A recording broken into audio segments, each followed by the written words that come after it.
अल्हम्दुलिल्लाह वस्सलातु वस्सलाम अला रसूलिल्लाह व अला आलिहि व सहबी अजमईन, अम्मा बाद। अस्सलामु अलैकुम व रहमतुल्लाहि व बरकातुहू। एक ख्वाब था, अल्हम्दुलिल्लाह अल्लाह सुब्हानहू व तआला ने आज वो कबूल किया, पूरा किया ज़िंदगी में। मैं सोच भी नहीं सकता था इतना मेरे रिवर्ट भाइयों के सामने मैं रहूँगा, क्योंकि मेरी खुद की ख्वाहिश थी पूरी इंडिया में जितना भी 7-8 साल। 2010 में मैंने इस्लाम कबूल किया, 2009 में मेरी शादी हुई थी। 2009 तक मैं अपनी ज़िंदगी गुजार रहा था जिस तरह से एक आम जाहिल या जिस तरह से गुजारते हैं। 2010 में इस्लाम कबूल करने के बाद अल्हम्दुलिल्लाह 2012 में मेरी वाइफ, मेरी अहलिया ने इस्लाम कबूल किया। इस्लाम कबूल करते हुए साथ में ये भी बड़े मसले सामने आए कि कौन हमारी गवाही देगा, कौन एडवोकेट सामने आएगा। कोई भी सामने को आने को तैयार नहीं। यहाँ तक कि एक इदारे में हम लोग गए जहाँ पता चला कि यहाँ सर्टिफिकेट बन जाते हैं, यहाँ आपको आसानी हो जाएगी। मैं बिलोंग्स करता हूँ, पहले मैं आपको बता दूँ, मैं भोपाल की एक तहसील है बैरसिया, वहाँ से बिलोंग करता हूँ। और चूँकि एमपी का स्पेशल कानून है, इस्लाम कबूल करने को लेके ख़ास कानून बना रखा है, तो वहाँ इस्लाम कबूल करना और डॉक्यूमेंटेशन बनाना बहुत बड़ा मसला है। तो इस तहत में जब महाराष्ट्र में एक जगह गया पर्टिकुलर, वहाँ पे जब मैंने पता किया कि वहाँ इस्लाम कबूल होने के बाद वहाँ पे डॉक्यूमेंट्स बनते हैं, तो उनकी एक शर्त थी कि आपको खतना कराना पड़ेगा तो ही आपको डॉक्यूमेंट्स बनाएंगे। जैसा कि आप बताया कि बहुत सी शर्तें होती हैं, एक शर्त वो 2-3 साल तक वो परेशान होता रहा, बट डॉक्यूमेंट्स नहीं बने। डॉक्यूमेंट्स नहीं बनने के कारण लोग मुझे बहुत परेशान भी करते थे। अल्हम्दुलिल्लाह अल्लाह सुब्हानहू व तआला ने एक चीज़ महसूस करा दी इस बीच सारी, कि मुसलमानों का बिहेवियर, गैर मुस्लिमों का बिहेवियर, मुशरिकीन का बिहेवियर आपके प्रति क्या है। सारी चीज़ अल्हम्दुलिल्लाह साथ में कुरान में पढ़ रहा था। पढ़ते पढ़ते सारी लोगों की साइकोलॉजी अल्लाह ने समझाई, पूरी तरह से मुतमईन कि अब अगर अल्लाह सुब्हानहू व तआला ने ज़िंदगी दी है और उसने अगर मुझे ईमान दे दिया है तो वो खिलाने और पिलाने वाला वो है, तो मुझे किस चीज़ की फ़िक्र है और मुझे किस चीज़ से डरना है। अल्हम्दुलिल्लाह जैसे जैसे मेरी दाढ़ी बढ़ती गई, जैसे जैसे टकने के ऊपर पजामे ऊपर गए, लोगों को जो चिढ़ाते थे, जो कॉन्स्पिरेसी करते थे, लोग जो बहाने बनाते थे, वो दूर हटने लगे कि अब ये वापस नहीं आ सकता, अब ये वापस नहीं आ सकता। यहाँ तक कि मेरे परिवार वाले भी जो बहुत मुश्किल से, बहुत इतना सुबह शाम ताने सब कुछ, यहाँ तक कि मैं सुबह ऑफिस से जाता था, मेरी शाम को वाइफ जो है इतनी ज़्यादा मतलब तानों से भरपूर मिलती थी कि मतलब उसकी ब्रेन वॉश और सारी चीज़ करने में वक्त लगता था। तो इतना परिवार वालों, वालिदैन सबके से इतना परेशान हुए परे, मगर अल्हम्दुलिल्लाह जहाँ कुरान ने समझाया कि नहीं कुछ भी नहीं होता, जैसे इस्तिकामत हुई, जो कहा कुरान में वैसा करना, जैसी शरीयत बताई गई वैसा करना, नबी करीम सल्लल्लाहु अलैहि वसल्लम जैसा बताया वैसी सुन्नत फॉलो करी, झूठ, गीबत, चुगली ये घर से दूर करी, गैर मुस्लिम परिवार में जैसी दूर करी।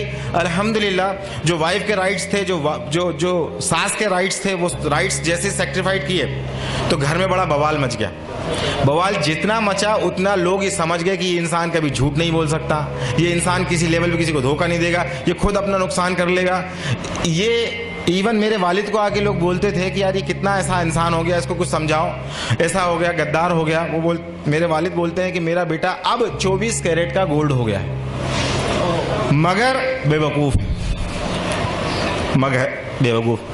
अल्हम्दुलिल्लाह अल्लाह सुब्हानहू व तआला ने हमें तौफीक दी। हमारे डॉक्यूमेंट्स मेरे वालिद साहब की मदद से ही बने अल्हम्दुलिल्लाह। उन्होंने 2014 तक मुझे झेला, हमारे डिबेट चलते रहे 4 साल तक। उसके बाद फिर उन्होंने कहा कि तेरी इस्लाम की गंदगी लेके तू निकल जा, अपनी वाइफ बच्चों को लेके निकले। अल्हम्दुलिल्लाह हम लोग बाहर गए। उसके बाद कुछ समय बाद उन्होंने फ़ोन कर दिया, कलेक्ट्रेट, IG, SDM वगैरह सबको फ़ोन किया। फ़ोन करने के बाद बोला मेरा बेटा जो है ये इस्लाम कबूल कर गया, किसी ने इसका ब्रेन वॉश कर दिया, ज़रा देखो, हो सकता है देश के लिए नुकसानदायक हो सकता है। मेरे वालिद साहब फ़ोन करके बोल रहे हैं।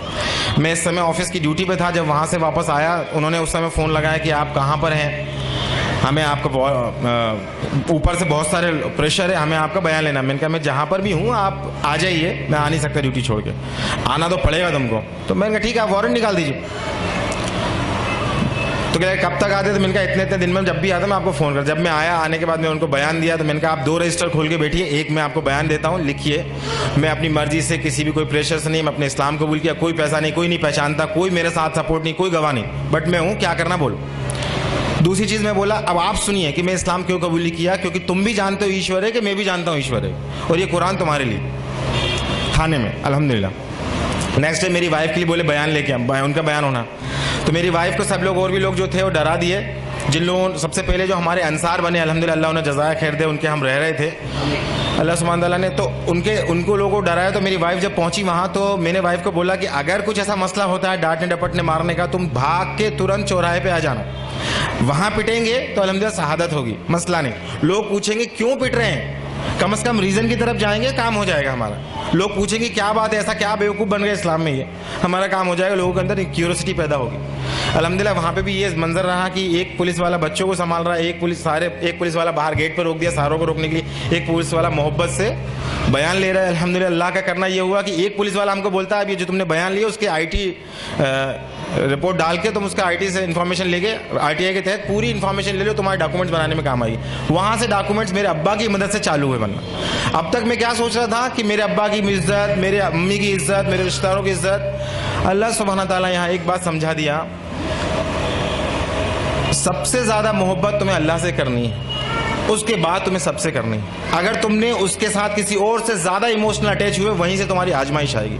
तो ये चीज़ बड़ी मुश्किल से समझ में आई। जब तक मैं मेरे अब्बा हैं, मेरी माँ हैं, इनके हुकूक हैं, इनके सारी चीज़ें हैं, ये सब चल रहा था। बेशक ये हुकूक है, इस्लाम कभी नहीं कहता रिश्ते तोड़ने को, बट वो बार बार रिश्ता तोड़ रहा है, रिश्ता तो तोड़ रहा है, शर्त रख रहा है। इस्लाम शर्त नहीं रख रहा। मैंने एक्सेप्ट किया, आप करना कबूल करो मत करो, मैं आपकी पूरी तरह खिदमत करूँगा, पर इस चीज़ को नहीं समझ रहे हो। तो एक इमोशंस, आज भी अगर इमोशन से ज़्यादा अगर हम लोगों को ज़्यादा तरजीह देते हैं, आज भी हम मुसलमान होने के बावजूद, तो अल्लाह सुब्हान तआला मुशरिकों के बारे में पहले ही फरमा चुका है कि ये लोग दुनिया पसंद होते हैं, ये लोग ख्वाहिश पसंद होते हैं, ये तो चाहते हैं तुम्हें, जब तक कि तुम्हें अपने उल्टे पैर ना फेर दें तुम्हारे पीछे से नहीं हटेंगे।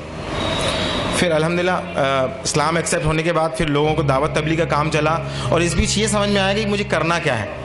फाइनली अल्हम्दुलिल्लाह मेरी जॉब चली गई 2015 में, अल्हम्दुलिल्लाह बोलता हूँ, क्योंकि बड़ा मुश्किल वो मुझे झेल रहे थे। उसके बाद उन्होंने कहा कि हम अपना, मैंने कहा सर क्यों चली गई जॉब, ज़रा मुझे बताएंगे। तो बोलते हैं हमारा एक डायमंड है वो चला गया, मगर हम मजबूर हैं। विश्व हिंदू परिषद, RSS सबके फ़ोन आते थे, कोई लोग मुझे धमकाने आते थे। चूँकि मैं बिलोंग करता हूँ, बताना भूल गया, मैं बिलोंग करता हूँ जैन मज़हब से, जैन दिगंबर, जहाँ के मुनि बरहाना घूमते हैं, उस मज़हब से बिलोंग करता था। वो मुनि, उनसे डिबेट होती थी, डिस्कशंस होते थे, बहुत सारी चीज़ें होती थी। बट मेरी अम्मी बार बार नए नए मुनियों के पास लेके जाती थी, और ये हर बार कहती थी कि इनको नहीं आता, इनको कम आता है, तो इनको दूसरे के पास लेके जाएंगे। जब मैं इस्लाम एक्सेप्ट किया, इस्लाम एक्सेप्ट करने के बाद सबसे पहले मैंने तौहीद एक्सेप्ट की। तौहीद एक्सेप्ट करने के बाद मैंने कहा कि यार ये तौहीद समझ में आ गई, मगर ऐसा समझ में कुरान हक है, कुरान कैसे नाजिल हो गया अपने आप, कोई मोहम्मद सल्लल्लाहु अलैहि वसल्लम आके कल को बोलते हैं तो मैं तुम्हारा रसूल हूँ।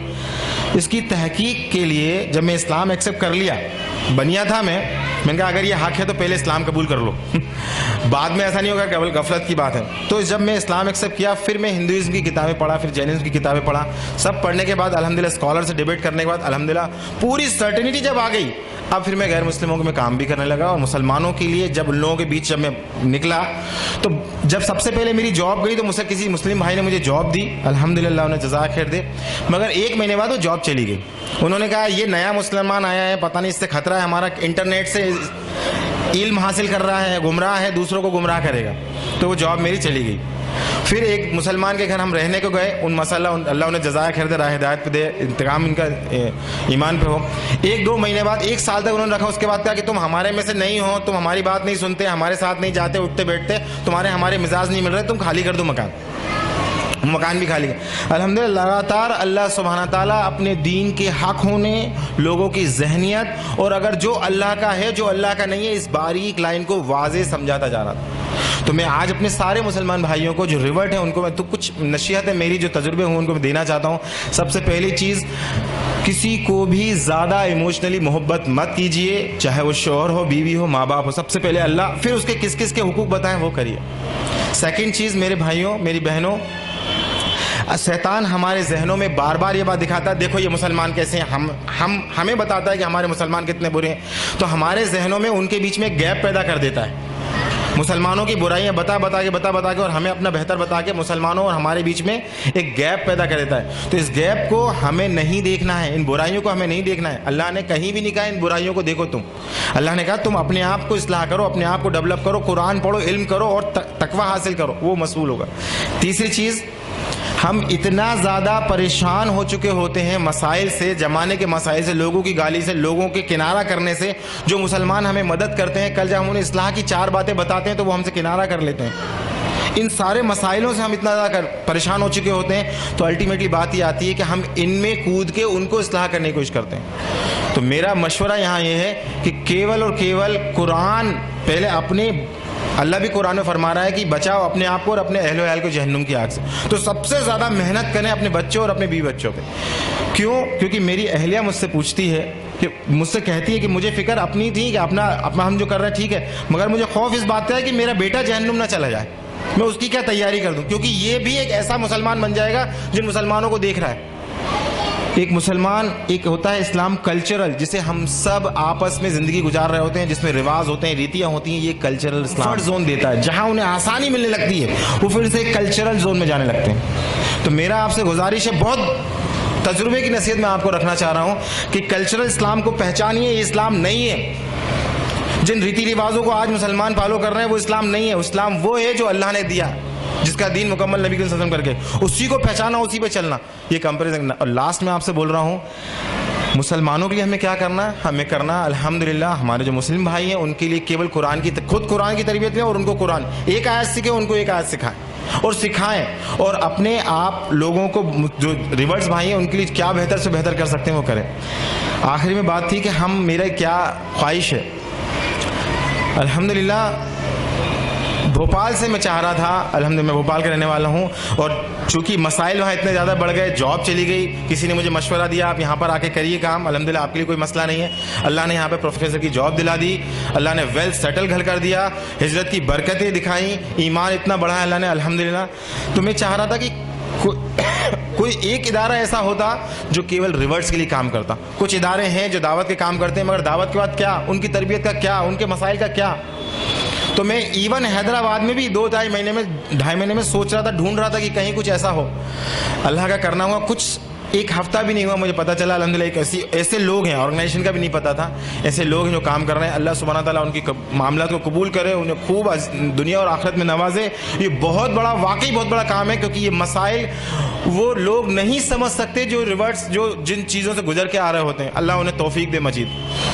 और मेरी गुजारिश है वो लोग मुझे कबूल कर लें, मैं उनके साथ जुड़ूं, उनके साथ काम करूं, उनका एक अहम हिस्सा बन के काम करूं इंशाल्लाह। और मेरे मुस्लिम भाइयों, रिवर्स भाइयों के लिए मैं खुद चाह रहा था कि एक ऐसा इदारा बनाना ही हैदराबाद में आके, अल्लाह ने इनसे जोड़ दिया।